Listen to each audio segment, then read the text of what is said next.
Doctor माया शर्मा एक जानी मानी मनोवैज्ञानिक और लेखिका अपने मरीजों के भयानक अनुभवों और मानसिक बीमारियों पर आधारित कहानियों के लिए मशहूर थी और 13वीं किताब उनके जीवन का सबसे बड़ा प्रोजेक्ट थी।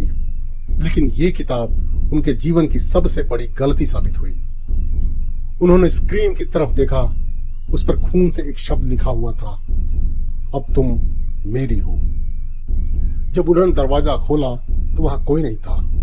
एक भयानक चेहरा, बिना आंखों के, सिर्फ काले गड्ढे और खून से लथपथ मुंह उनके सामने आ गया। उन्होंने किताब को जलाने के लिए लाइटर उठाया, लेकिन जैसे ही उन्होंने आग लगाई, कमरे की खिड़कियां अपने आप खुल गईं और हवा का जोरदार झोंका कमरे में भर गया। अचानक हर दीवार पर खून से लिखे शब्द उभरने लगे, तुम्हें कभी शांति नहीं मिलेगी।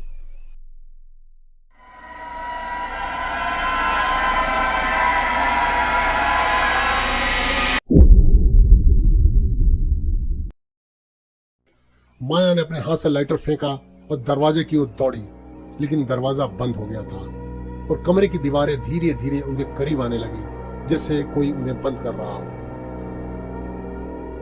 माया अब समझ चुकी थी कि उनके पास एक ही रास्ता बचा है, उन्हें उस आत्मा के साथ लड़ना होगा। उन्होंने अपनी स्टडी से एक प्राचीन मंत्र की किताब निकाली, जिसे उनके दादा ने उन्हें दिया था। यह किताब पुरानी और धूल से ढकी हुई थी, लेकिन उसमें आत्माओं को नियंत्रित करने के तरीके बताए गए थे। जैसे ही माया ने मंत्र पढ़ना शुरू किया, कमरे में जोरदार हिलने डुलने की आवाजें आने लगी, खिड़कियां जोर जोर से बजने लगी और हवा में तेज सर्दी महसूस होने लगी। साया अब उनके सामने खड़ा था, लेकिन अब वह पहले से ज्यादा बड़ा और भयानक लग रहा था। माया ने मंत्र से जोर जोर पढ़ा, लेकिन साया उनके करीब आ गया। तुम मुझसे नहीं बच सकती, उसने जोर से चिल्लाया और माया के आसपास अंधेरा घिरने लगा। तुमने मुझे बुलाया माया, तुमने मेरी कहानी लिखी और अब मैं तुम्हारी आत्मा को अपने साथ ले जाऊंगा। वह साया चिल्लाया। माया कांपते हुए पीछे हटने लगी, लेकिन तभी उन्होंने देखा कि कमरे की हर दीवार पर उनके द्वारा लिखी गई कहानियों के पात्र उभरने लगे। उनके मरीज, जिनके बारे में उन्होंने किताबों में लिखा था, अब भूतिया रूप में उनके सामने खड़े थे। लेकिन यह आत्मा उन कहानियों का हिस्सा नहीं थी, यह कुछ और था।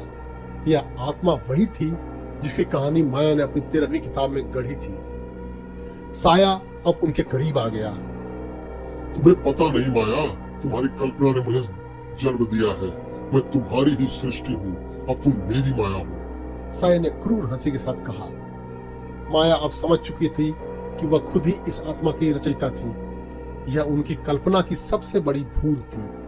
हर कदम पर उन्हें लग रहा था कि वह मौत के और करीब जा रही है। उनकी सांसें तेज हो गईं और दिमाग में हलचल होने लगी। माया का मन अब टूट चुका था।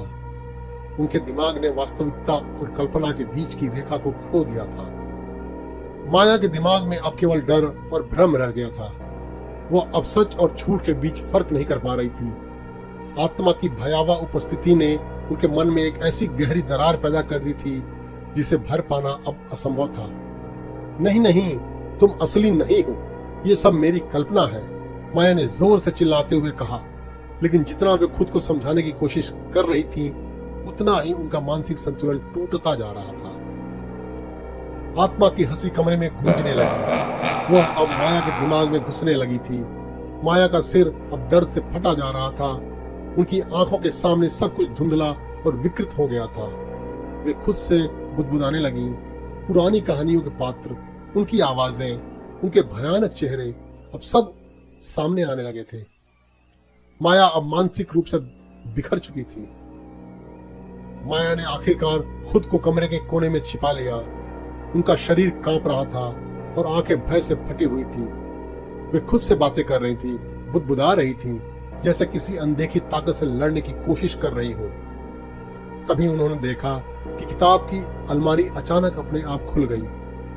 13वीं किताब अब उनके सामने उड़ती हुई उनके पास आ गई। किताब के पन्ने हवा में फड़फड़ाने लगे और उनमें से अजीबोगरीब आवाजें आने लगी। तुम इसे खत्म नहीं कर सकती, तुमने इसे जन्म दिया है और अब यह तुम्हें खत्म करेगा। माया ने किताब को अपने हाथ में उठाने की कोशिश की, लेकिन जैसे ही उन्होंने उसे छुआ, उनके हाथों पर जला हुआ निशान उभरने लगा। वह चीखते हुए पीछे हट गई, लेकिन किताब अब उनकी ओर खींचने लगी थी। उनका दिमाग अब पूरी तरह से आत्मा के नियंत्रण में था। हर तरफ से आवाजें, चीखें और भूतिया चेहरे अब उनके चारों ओर घूमने लगे थे। माया ने अपने सिर पर हाथ रखा और जोर जोर से चिल्लाने लगी, तुम मेरी कल्पना हो, मैं तुम्हें खत्म कर सकती हूँ। माया ने जोर से कहा, लेकिन वह अब अपने ही शब्दों पर विश्वास नहीं कर पा रही थी। आत्मा की भयावह हंसी ने उनके दिमाग को पूरी तरह से अपनी गिरफ्त में ले लिया था। आखिरी क्षण में माया ने खुद को पूरी तरह आत्मा के हवाले कर दिया।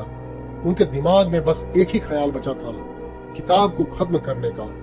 कमरे में एक जोरदार धमाका हुआ और सारी लाइटें बुझ गईं। अब कोई बचने का रास्ता नहीं है माया।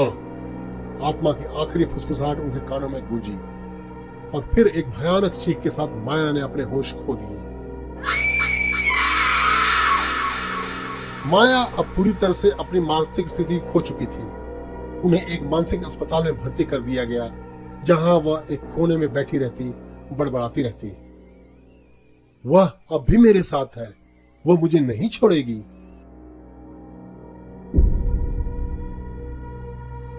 माया की 13वीं किताब अब भी लाइब्रेरी और किताबों की दुकानों में मौजूद है। कहा जाता है कि जो भी इस किताब को पढ़ता है, उसकी जिंदगी में कुछ अजीब और डरावना होता है।